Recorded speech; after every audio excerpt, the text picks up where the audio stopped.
China just reminded India that no matter how many diplomatic smiles or photo ops happen in New Delhi, the real story in South Asia is that Beijing and Islamabad will always be shoulder to shoulder. India can host meetings, wave flags, and act like a regional heavyweight. But when China's top diplomat Wang Yi flies straight from India to Afghanistan and then to Pakistan, the message is crystal clear. India may be a guest at the table, but Pakistan is family. Let's break this whole thing down. Wang Yi's recent trip is not just about shaking hands and sipping chai. It's about mapping out the future of South Asia. And that future is increasingly written in Mandarin, not Hindi, and definitely not English. Think about the timing here. India just had border clashes around Pahalgam and Sindor. Tensions with Pakistan are running hot. Trump just slapped 50% tariffs on India. And in the middle of this, China shows up in Delhi, smiles for the cameras, then jets off to Pakistan and Afghanistan as if to say, "Don't worry, we know where our real loyalties lie." That's not a coincidence. That's strategy. Now let's talk about those clashes. In just one day, probably within just a few hours, the Pakistani military, supported with Chinese-made systems, managed to shoot down multiple Indian aircraft. Not one, not two, but several. India, the so-called rising power, couldn't even attempt a successful air raid against someone they consider inferior. And this wasn't some small skirmish. It was a stark reminder that Pakistan's defense capability, with China's backing, can deliver humiliating blows to India anytime New Delhi starts getting too arrogant. When you're losing aircraft like paper planes in a schoolyard, maybe it's time to stop acting like a superpower in waiting. The Indian chief of army was also flustered and couldn't admit exactly how many planes were lost, just that it was more than one. And here's the main thing. Even after all that humiliation, India still can't say no to China. Why? Because America pushed them out into the cold. Remember when Trump slapped those absurd 50% tariffs on India's exports? That wasn't just bad economics. It was a public slap across India's face. Washington basically told New Delhi, "You're not a partner, you're a disposable pawn." So now what's India doing? Running to Beijing, the very country they've spent decades calling their number one enemy. It's like being dumped at the prom and then begging your bully to dance with you. Sad but true, and actually quite amusing. This is where China's brilliance comes in. Beijing doesn't even have to try too hard. They let America push India away and then simply hold out a hand. Suddenly, India is desperate for Chinese trade, Chinese investment, and Chinese goodwill. It's like that meme, do nothing and win. But that's not a partnership. That's dependency. And dependency means weakness. Meanwhile, China and Pakistan are building something far bigger than India can ever dream of. We're talking about energy pipelines, railways, ports, and even joint defense projects. The China-Pakistan Economic Corridor isn't just an infrastructure plan, it's a geopolitical shield. And now, with Afghanistan in the picture, China is eyeing the mineral jackpot. Lithium, rare earths, copper, you name it. Afghanistan is basically a treasure chest of minerals needed for the global green economy. And who's first in line?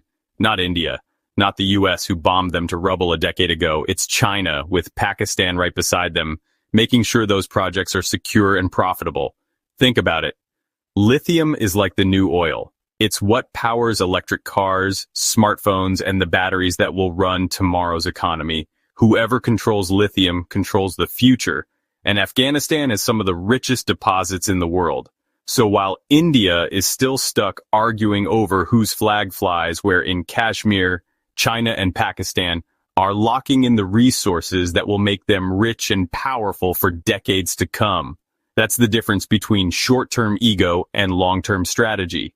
One cares about his 56-inch chest. The other cares about the next 56 years to come. And let's not forget, Afghanistan is also strategically priceless. With US forces long gone, Beijing and Islamabad have stepped in as the diplomats in the room. China talks to the Taliban, Pakistan understands the local dynamics, and together they stabilize what America abandoned. India is left on the sidelines, grumbling about regional security, but unable to influence anything on the ground. The reality is, South Asia is now China's sphere of influence, and no amount of shouting from New Delhi will change that. Let's be brutally honest here. India wants to be seen as an independent power. They love to use the word superpower. But what kind of superpower only makes friends when pushed away by others? If you're only turning to China after America rejects you, that's not strength. That's desperation. Real superpowers set the agenda. India is just reacting to whatever China or the US does. That's not leadership, it's survival. And history keeps repeating itself. During the Cold War, India tried to play both sides, leaning toward the Soviet Union but pretending to be non-aligned. It ended badly with economic collapse and military humiliation. Today, India is repeating the same mistake. They cling to America until Washington grows tired of them. Then they turn to China, hoping to be treated as equals, but forgetting that Beijing already has a best friend in the region, Pakistan. India is simply an afterthought. Meanwhile, let's look at Pakistan. Despite economic challenges, Islamabad has positioned itself as Beijing's most reliable ally. Military cooperation is at an all-time high.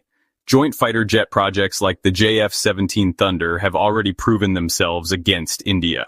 The Pakistani military is integrating Chinese drones, missile systems, and even naval assets. This isn't a temporary friendship. This is a long-term strategic brotherhood.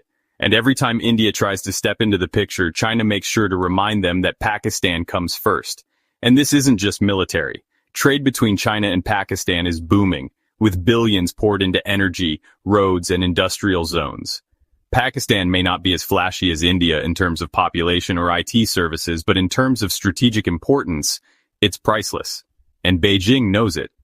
Meanwhile, India keeps dreaming of being a tech powerhouse, but can't even secure its energy needs without begging for help. They're behind on infrastructure, behind on manufacturing, and behind on resources. What do they bring to the table for China? Not much, other than cheap labor and a huge market. But markets can be replaced. Africa, ASEAN, Latin America, all of these regions are opening their doors to Chinese trade and investment. India isn't special. They're just convenient when desperate, like that late-night booty call. So let's say how it really is for the angry netizens. India is not, and maybe never will be, a true superpower. Superpowers don't get pushed around by tariffs. Superpowers don't lose fighter jets in hours. Superpowers don't beg their enemies for partnerships after being dumped by their supposed allies. If anything, India looks more like a pawn on the chessboard than a player.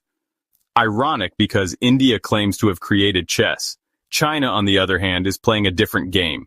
They talk to India just enough to keep tensions manageable, but then fly off to Pakistan and Afghanistan to build the real future. And they know India cannot retaliate, otherwise another Oksai Chin would happen. They invest in minerals, secure resources, expand influence, and cement alliances all over the world.